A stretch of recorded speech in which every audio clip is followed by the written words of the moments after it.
how's it going, everyone? I am Jared Johnson, the Jared J.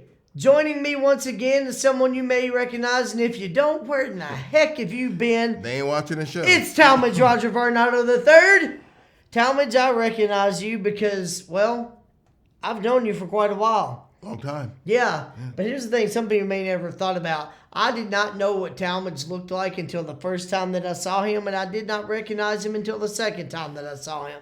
I still don't know what I look like. I'll fill you in sometime. So the first episode we ever did with him as a guest on the channel was a movie review. The episode you're going to see today is a movie review, but not of the same movie. I mean, why would we do that? So we're going to... I can if you want. We could. Let's go back to the Equalizer trilogy. What do we think a year later about it? Actually, today we're going to do a movie that was released in 2024. Directed by one of my all-time favorite film directors, Mr. Clint Eastwood. The movie is entitled Juror Number 2. There were two things that drew me to wanting to watch this film. Number one, I will watch anything directed by Clint Eastwood, because as I mentioned, he is one of my all-time favorite film directors. Also, just the premise. We're focusing on a guy that's just part of a jury, and I thought I love stuff about everyday life. So I was like, that sounds like a story that could happen to anybody. So yes, I want to see what Clint does with a seemingly just could be very arbitrary subject. So those were the two things that drew me to it. Well, the one thing that only one thing drew me to it, and the one thing was this. You told me I had to watch it for this channel. I was going to say, other than me saying, can you watch it so we can talk about it? Did anything else draw you to it? It is the 45th feature film directed by Clint Eastwood. You may have seen it in my notes, but do you know his directorial debut? I do not. I know it was in the 70s, like early 70s. But the 1971 feature film, Play Misty for Me. Yeah, I knew he's been at it for quite a while. Yeah. And it's so funny, as a child and even as a teenager, I just knew him as an actor. It wasn't until I got older and started looking at other movies and doing some research on him and $1 Million Baby and all that. And it's easy to think that. He's been doing this forever. Because most of the films, not all, but most of the films he's in, he also directs. Yeah. So at a certain point, from Play Misty for Me and on, he's directing. But if you don't really pay attention to all that, you may just know him as an actor. You don't... Yeah. Growing up, I didn't know who directed what. Like, I'd heard of Alfred Hitchcock. You hear names. You'd hear a name, but you didn't really I wasn't even tuned in like I am now. Yeah. But now, once I started realizing Eastwood directs almost everything he's in, that's what got my attention, and his work is phenomenal. But that's what first got me to pay more attention to his directing style. And what's more amazing is he's 200 years old. I'm going to get to that eventually as well. Just still impresses. The premise is it focuses on a man played by Nicholas Hoult, who's selected to serve on a jury of a murder case, and he has to make a decision that could impact the outcome of the entire trial. His character has a pregnant wife at home, played by Zoe Deutch. That may not be how her name's pronounced, but it's spelled Deutch, so I'm going to call her Deutch. As you may recall, he attempts to get out of jury selection. He assures his wife, like most of us, I won't get selected. Yeah, he attempts to get out of it by telling the judge he wants to be available for his pregnant wife, who will be delivering soon. The judge, using good judgment, asks him, well, what are your normal work hours? After he tells her 9 a.m. to 6 p.m., she assures him, we won't keep you 1 minute beyond your normal obligations. You won't be here longer than 6 p.m. Any night. Any night. So he gets selected for the jury. And to me, just a little bit of a side note, it was funny to me how disappointed his wife was. She fell for the notion that he was just going to get out of it. Right. Like, he assured her, and then he tried it, and she almost acted like she was angry, but it's almost like she couldn't believe he got selected. You couldn't have thought that ploy was going to automatically work. That doesn't surprise me, though, because a lot of people think that. They think, I'll just go in there and come up with an excuse. I'm not going to have to serve. And they take it that loosely. I guess, but it's like, you can't control that. Like, you were going to get, that was your plan. She seemed, to me, it was not that that was the main thing in the movie. it was just a little funny to me how disappointed she was. Like, that was a fail-safe plan. Just tell them I'm pregnant. That's a fail-safe plan. Why would you think that? Anyway, great film nonetheless, but that was kind of funny to me. Is it? Well, we're going to get into that. Maybe I jumped ahead a little bit. I talked about it just being about a subject that could happen to anybody. So before we go further, and I don't actually know the answer to this, but Talmadge, have you ever served on a jury? Please.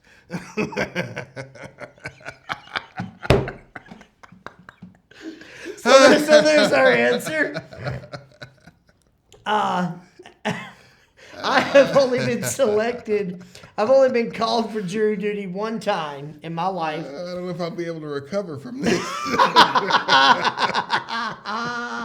Sometimes I just think to myself, what would be a good moment? Let me see if we can orchestrate something here. My new favorite episode. Does not disappoint me.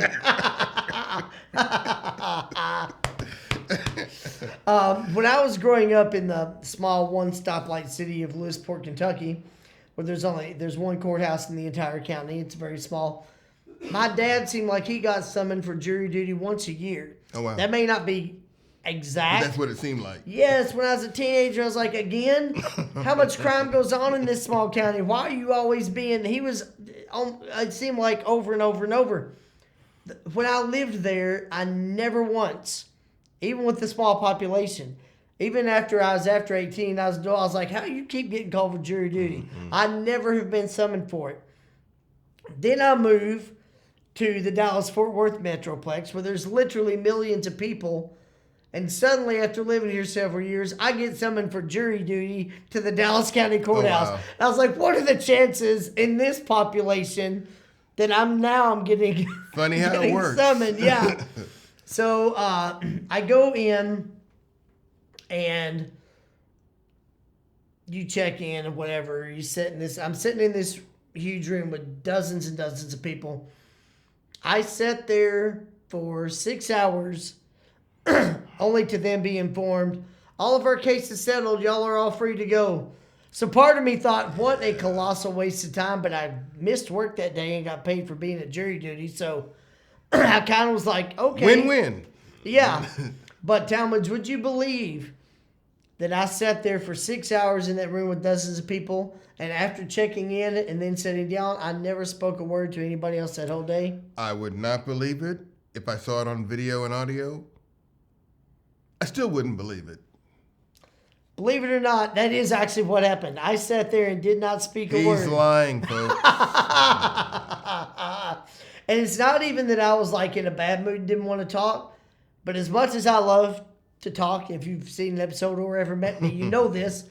Sometimes I really do enjoy sitting back and observing life. I literally just sat there and studied the people in the room. Because it would give you something to talk about later. Yes. So I just built up for future conversations. I just overheard and watched people. And I remember seeing some guy that kept checking out this woman that kept walking by, and also noticed he had on a wedding ring, so I didn't intervene. But I thought to myself, well, that's kind of interesting. I just sat back and observed everybody around me for 6 hours. Didn't speak. So yeah, I've never been selected for jury duty. I'll talk a little bit about the cast, because one thing that's interesting to me, Eastwood is such a great director. First of all, he can work with anybody. I don't think there's an actor or actress in the business, whether you're at my level or Daniel Day-Lewis's, who wouldn't probably enjoy an opportunity to work for Clint Eastwood. Why wouldn't you want to do that? So he can literally cast anyone he wants. And I thought it was interesting to me that his leading man was Nicholas Hoult. No insult to Nicholas Hoult. Most of what I know him from is that he played the character Beast in X-Men First Class, Days of Future Past, and Apocalypse.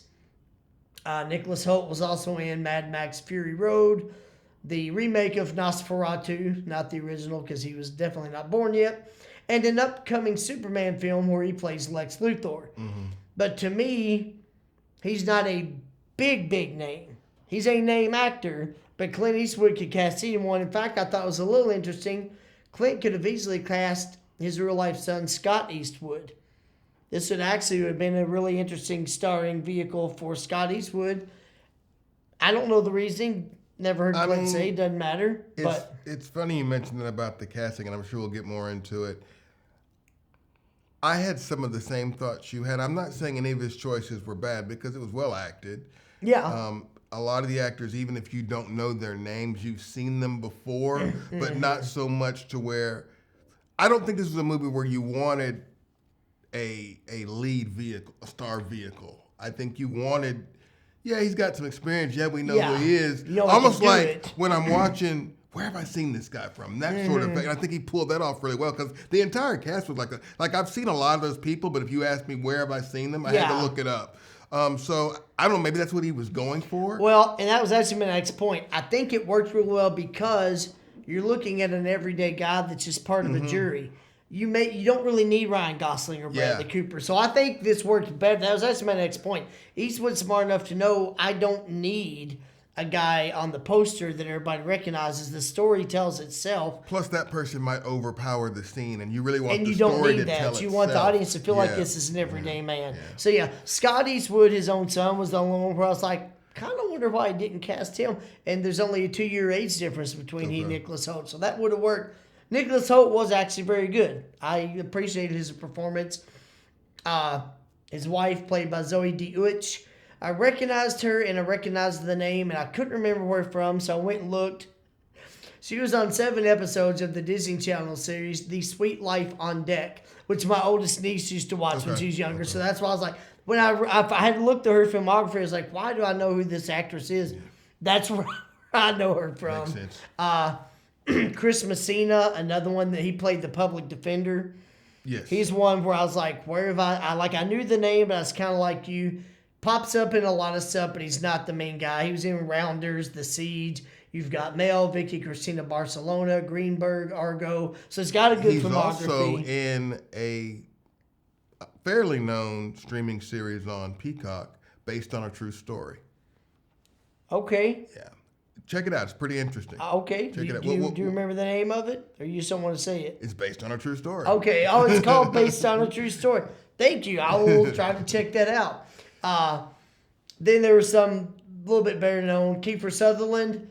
He's got a long career. All I'm going to say is he played Jack Bauer on 24. I don't need to say anything else. If you don't know, check out 24. Oddly enough, I was surprised that was... I'm not going to say he's a headliner, but he's a pretty well-known name, especially that family. Played Jack Bauer on 24, yeah.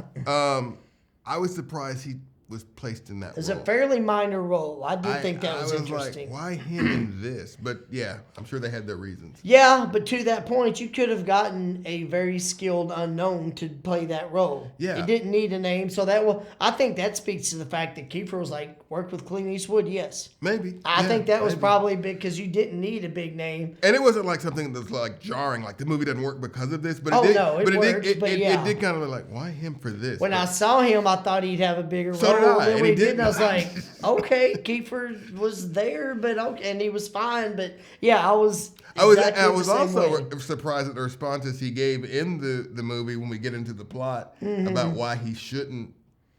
Yes, that was. Wow, really? Okay. And then J.K. Simmons, Jonathan Kimball Simmons. Pretty big name. You may know him from the Farmers Insurance commercials where he tells you we know a thing or two because we've seen a thing or two. But Academy Award-winning actor for Whiplash. He was also in Burn After Reading, Up in the Air, Juno. He plays J. Jonah Jameson in Spider-Man, Spider-Man 2, Spider-Man 3. Oz, Law and Order, The Closer. He also was the voice of the yellow M&M on the M&M commercials. I knew that as well, yes. Yes, took over after John Goodman. And believe it or not, he plays roles where I wouldn't think I would say, I'm a big fan of his. But I'm a big fan of his. After you look back, he's one of those guys that's just really good in everything. Juror number 2 perfect included. for this, really. He was because very good, of his voice tone. Plus, you could buy him as a cop. He's older now, so you could buy that retired cop vibe.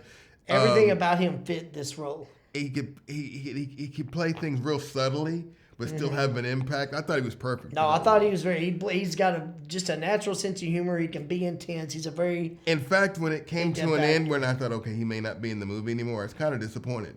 Me too. Yeah. I was like, Wait a minute. I was hoping he'd be more part of the solution. More integral, yes, Yeah. I concur. And then Toni Collette, she was the mom of the main kid in The Sixth Sense, The Hours, Little Miss Sunshine, Knives Out. Very good actress. She played the district, or was it assistant district attorney, something like that. She led the case. She was a prosecutor from the DA's office. I'm sorry, that's what very good actress, and she was very good in this film. So she was also, and I believe it was a Netflix streaming series, something about the United States of Terror. She was. I think it was her. Yes. I forgot about that one. Yeah. So played a lot of different roles in that. Yes, very, very good actress. Like all Eastwood movies, the performances were very good. And Clint's second youngest daughter, Francesca Eastwood, plays the murder victim in the trial. I don't know if you realized that was her. I didn't, no. Yeah. Hasn't done a huge amount of acting. She gets opportunities because she's Clint Eastwood's daughter. Okay. But yeah, that was her playing the murder victim. So I'm hesitant to reveal too much about the plot I know that sounds a little contradicting if we're reviewing a movie, but there's certain information that if we divulge it, it will really impact how you watch the movie. So I want to be careful with that. Notice we didn't talk about that, but I've kind of danced around it too. So we're on the same page. I don't want to say too much. You talked about Kiefer's character. Actually, I'll go back to that. Let me kind of set that up a little bit. Just like in the 1957 film 12 Angry Men, which is one of my favorites. I noted that as well. Yeah. I noted that. There were some similarities. In that film, Henry Fonda plays a guy that is part of a 12-man jury. He is in a position to end the entire trial by voting guilty, and he just doesn't feel right because he says, I just don't know. We've got to deliberate on this. Everybody in the room's against him. Nicholas Holt's character. This is what I will give away about the plot. It does happen very early on. Same situation. Yes. He's a member of the 12 jury. They're in there right after hearing the opening testimonies. Everyone in there seems to want to vote guilty. Here's Nicholas Holt's character. He does not want to be there. He's got a pregnant wife at home that he already promised he wouldn't be there long. He said, I'm going to be here with you. This will be over soon. He could end the whole thing and be home with his wife where he wants to be if he just goes along and says guilty, and he just can't do it. Well, I'll say it's slightly, and I know you know this, but it's different to me in one sense. He has a certain reason, yes, for it, knowing he's got to do more research and do more deliberation than even in 12 Angry Men. Yes, the situations are very different. Yeah, but he still could have really taken the easy way out. I will say this, maybe I'm getting ahead of myself. Honestly, I thought this movie in the beginning was nothing more than a good NBC Sunday Night at the Movies, a TV movie. I really did. I could see where you would think that early on. I'm like, okay, they've got good actors, it's a decent plot. The lighting and production is really good on it. You get a feel for the small town. You get a feel. What really turned it for me, and I'm still not saying I was in love with the movie, but what won me over a little bit more was when they got to the deliberating scenes. Oh, yeah. And that's what gave me the 12 Angry Men vibe. As soon as I saw that, I said, this is what I was waiting for. You know, the pounding on the table, the different... Some folks were in there to do the right thing. Some folks were in there, let's just get out of here. I don't care if he's good. They didn't say that, but their vibe was, but you pretty much hey, let's just get out of here. I got stuff to... They even said, I got kids to take care of. I've got stuff to do. So this man's guilty. Let's just go. Yeah, so that kind of won me over. Because without those scenes being shot that well, I would have just said this was a good NBC, ABC night of the movie. And I don't disagree with you. I was going to watch it regardless because it is Clint Eastwood. But I was kind of like, okay, kind of getting warmed up. And as it got going and as more things started to unravel, I thought it was really interesting. And again, I don't want to give away certain details, but I think you'll know where I'm going with this. Clint chose to reveal some really crucial information to the audience early on that the rest of the characters didn't know. And I thought that was interesting. I didn't think that was a negative thing, but I also think it could have worked to not reveal it to us until later in the film. See, and I'm glad you said that because I'm thinking some of the same thoughts. Of course, I'm not going to say I've got a better view than Clint Eastwood. Right. But to me, the movie would have worked better we found out later. Because once we found out, while I might not have known exactly how it was going to end, I had a pretty good idea where this was going to go. It impacted your way of seeing it. Yeah, and again, to me, that gave it that TV movie vibe. It didn't. That surprised me. Me too. Because we found out like really early. Yes. And if he would have waited, I thought it would have been more impactful to wait and suspenseful. But I'll admit, as I watched, I was like, but this is still interesting knowing what I know. Like, it worked how it was. And see, but my initial thought was, man, you're showing me that this early? And also, I know it's a movie, so you've got to make some allowances for it. But you said initially that it's something that could happen to anybody, an everyman sort of thing. And it is. I'm not saying it isn't. Yeah. But again, I'm making allowance because it's a movie, but I'm like, but this really couldn't have. It would have been found out a lot sooner in real life. Presumably and almost for sure. But I think that's, I agree with you. And that's why I'm like, yeah. But part of that made it more interesting to me is like, see, that's what if it just slid under everybody's radar somehow? That's what lost it for me. Really? I'm like, there's no way. And I understand the movie. You have to go into it. This isn't real life. I get that. But when you're trying to present this as... You thought there was a plausibility that was missing. Right. It's just like, would this really have gone this And see, far? that made it more interesting to me because where I agree with that, I still was going, man, what if it went this way? Like, it's possible. What if people didn't realize that this, you know what I mean? What I will concede is it still kept me I thought I knew how it would play out, and it pretty much did.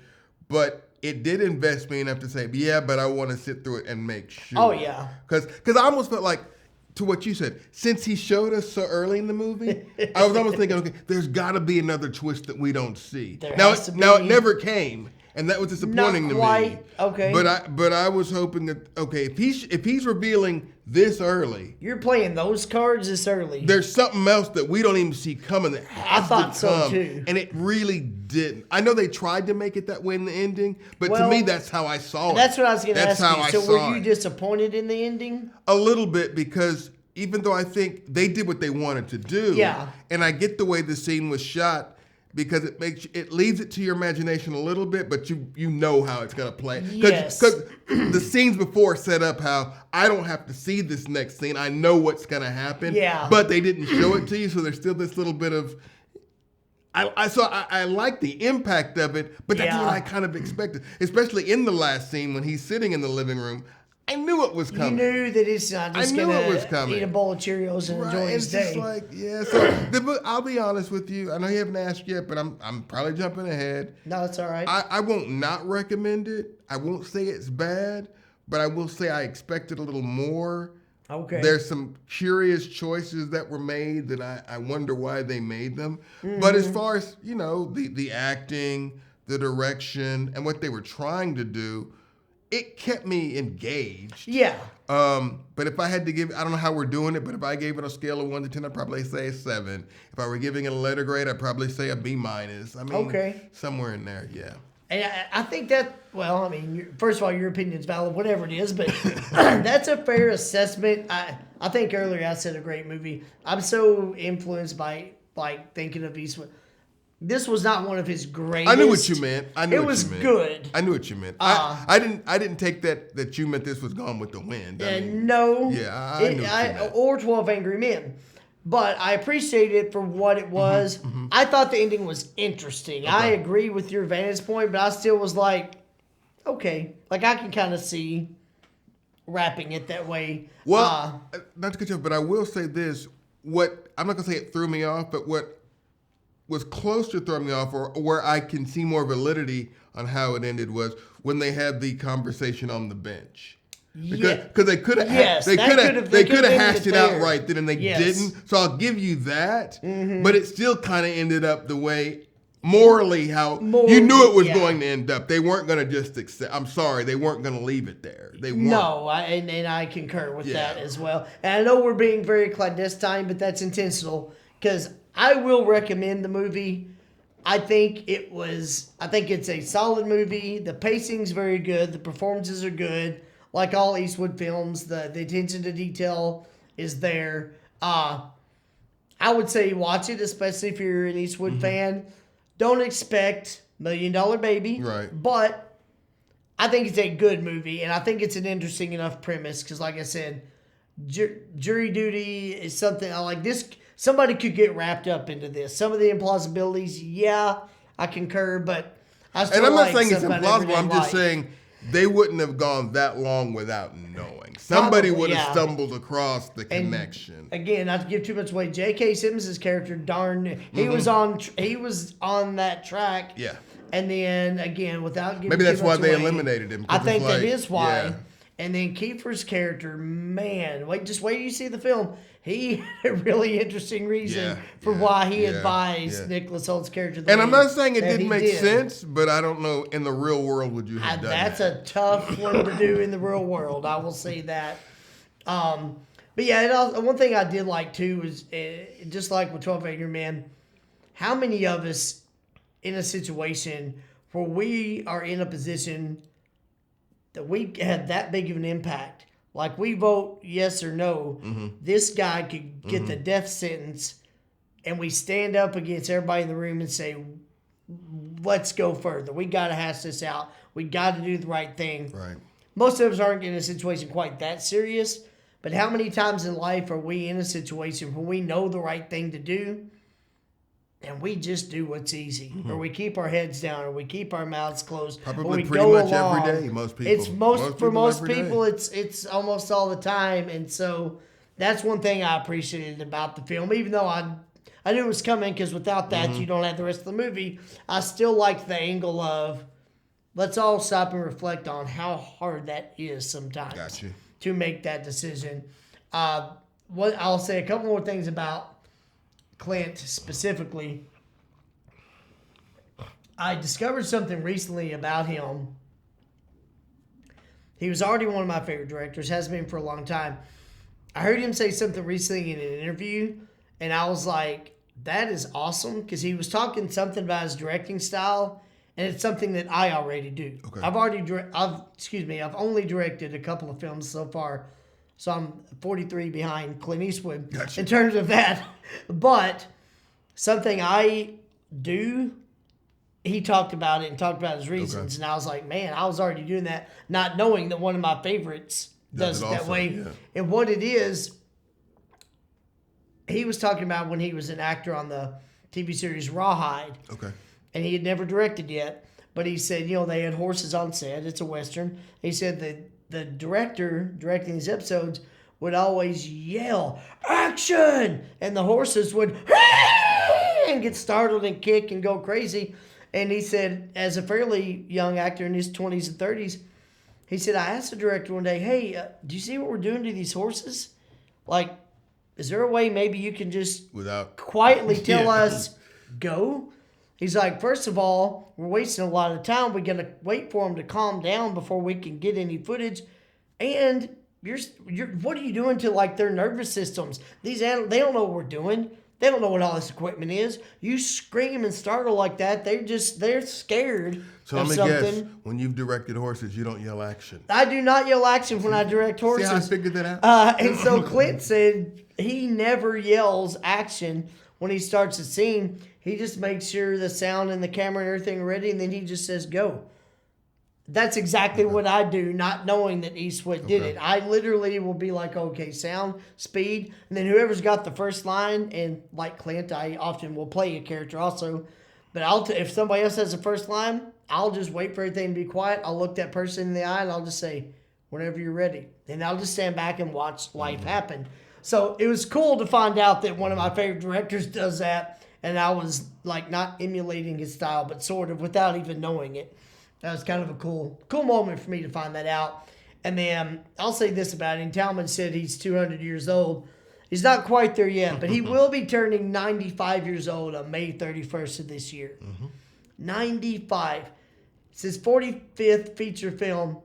He just keeps putting out solid work. He is way beyond the age where most people decide, I've put in enough time, I've done enough work, I'm just going to relax. And that's okay if you can do that. I'm not insulting anyone.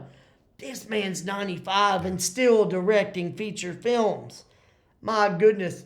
I want to still be doing that when I'm at least 90, honestly. He's still doing this at age 95. And so even though Juror number 2 isn't up there, and actually, by the way, Clint has won 4 Academy Awards in his career. Do you know what they're for? No. Best Director for both 1992's Unforgiven and 2004's $1 Million Baby. I knew that. And producer of Best Picture winner for each of those 2 films, respectively. I didn't know that. So, yeah, for 2 films, director and producer is what he won for. He just keeps working at a high level. And somebody recently I was talking to was like, oh, my gosh, like, that's crazy. How do you think he could do that? And I said, one of my theories is, I'm going to name a few other people. Clint is about to be 95. Dick Van Dyke is 99. Right. Betty White was 99. She passed away within a month of her 100th birthday. Yeah. Billy Graham, the evangelist, one of my all-time favorite people, he lived to be 99. Stan Lee was 95. Guys like Anthony Hopkins, Steven Spielberg, Woody Allen, and Martin Scorsese are all in their 80s. They all keep working at a high level. I think a lot of that is because they've continued doing something they love. They've never slowed down. They've kept their brain stimulated doing something that they love, and they just keep living. Of course, yeah. I think that's a lot of it. It just keeps them going and keeps them functioning at a high level. So I recommend watching Juror number 2. I don't know. I would give it an 8. I'm not too far off in your assessment, but as an Eastwood fan, if you appreciate Eastwood, I would say go watch it. Even if you think it's the lowest, number 45 of his 45 films, they're still all worth watching. It's definitely worth the watch. Like I said, I still recommend it. I was just hoping for more with that subject matter. It wasn't quite $1 Million Baby, but yeah. Anyway, hope you all did enjoy the episode. If you liked it, please show that by clicking the like button. If you've not already done so, please subscribe. It will enable me to continue to bring you this type of content as well as many other types. Clint Eastwood, if you haven't subscribed, please do so and comment so that we can know that you're watching the channel. Also, if you've seen the movie or if you have other thoughts about Clint Eastwood, let us know in the comments. Is he your favorite director? Do you think he's overrated? I'll say this. I think he's a good actor, but a great director. I think he's much better at directing and acting. Agree or disagree? Let me know that in the comments as well. For Talmadge Rodger Varnado III, I am Jared Johnson, the Jared J. I hope y'all have a great week. I hope I see you again real soon. Yeah.